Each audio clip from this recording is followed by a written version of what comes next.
Supreme court के आईनी bench में फौजी अदालतों में सिविलियंस के ट्रायल के फैसले के खिलाफ इंट्रा कोर्ट अपीलों पर समाअत जारी है। जस्टिस मोहम्मद अली मजहर ने रिमार्क्स दिए कि आर्मी एक्ट का इतलाक उस वक्त होता है जब सिविलियन आर्म्ड पर्सनल को उकसाने की कोशिश करे। क्या आर्टिकल 10A सिर्फ सिविलियन की हद तक है या इसका इतलाक मिलिट्री पर्सनल पर भी होता है? जस्टिस जमाल खान मंदोखेल ने रिमार्क्स दिए, आप सिर्फ अपने केस तक महदूद रहें। मजीद जानेंगे डॉन न्यूज़ के नुमाइंदे उमर बर्नी से। उमर, आज की समाअत का क्या अहवाल रहा?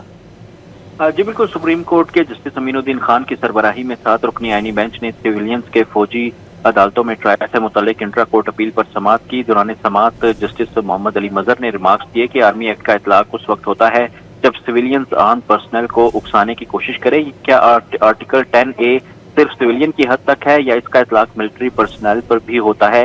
जस्टिस जमाल खान मंदोखेल ने रिमार्क्स दिए कि आप सिर्फ अपने केस तक महदूद रहें, हम बाकी सवालात किसी और केस में जब आएगा तो देख लेंगे। सलमान अकरम राजा ने मौक़िफ़ अपनाया कि आर्टिकल 175 की शेख 3 का फायदा सिविलियन और आर्म्ड फोर्सेस दोनों को देना होगा। जस्टिस हसन अजहर रिजवी ने रिमार्क्स दिए कि बाज़ औक़ात मुल्क दुश्मन एजेंसियां सिविलियंस को इस्तेमाल करती हैं। आर्मी एक्ट की शेख 21D1 और 21D2 को कलअदम करार दिया गया है। ऐसे में तो मुल्क दुश्मन एजेंसियों के लिए काम करने वालों का भी मिलिट्री ट्रायल नहीं हो सकेगा।